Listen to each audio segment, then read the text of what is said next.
जाए वो हम ससुरा। अरे सुनत हवा हो असो लगन में हो जाए शादी चली जाए वो हम ससुरा।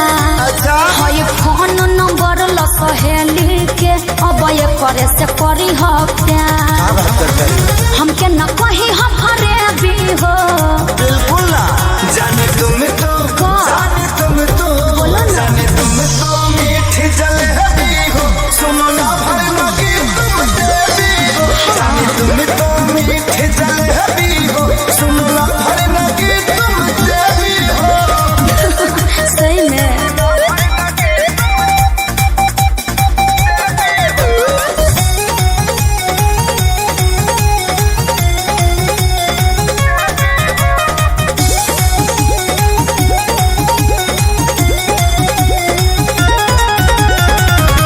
जबूरी हो ऐसे बदूरी हो आई हो बिया है मैं खाए तू पूरी हो कब न रोई हो हमके न जोही हो पापा के इज्जत खातिर बाई जरूरी हो।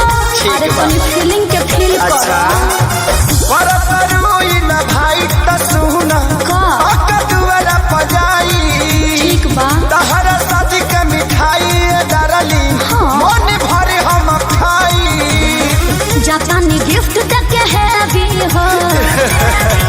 जाने तुम तो जाने तुम तो जाने तुम तो मीठी जलेबी हो सुनो ना भर जाने तुम तो मीठी जलेबी हो सुनो ना भर लगी तुम देवी हो।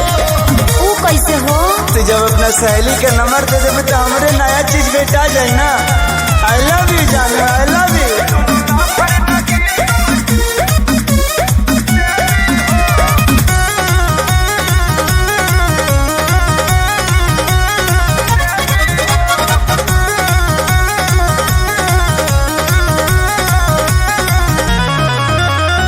लुटी ह खूब मजा तो ताजा ताजा पाई के लभर हो ए हो खेसारी अब की बारी पियबे से करब हम सवार हो।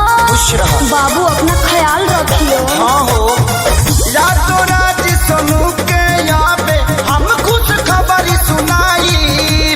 अच्छा बारू तू कितना तानी बतिया रे से बताई। अरे रखी ह ध्यान हमर बेबी हो एकदम जाने तुम तो जाने तुम तो जाने तुम तो मीठी जलेबी हो सुनो ना भर लगी तुम देवी हो। जाने तुम तो मीठी जलेबी हो सुनो ना भर लगी तुम देवी हो। कुछ भी बोलते हो है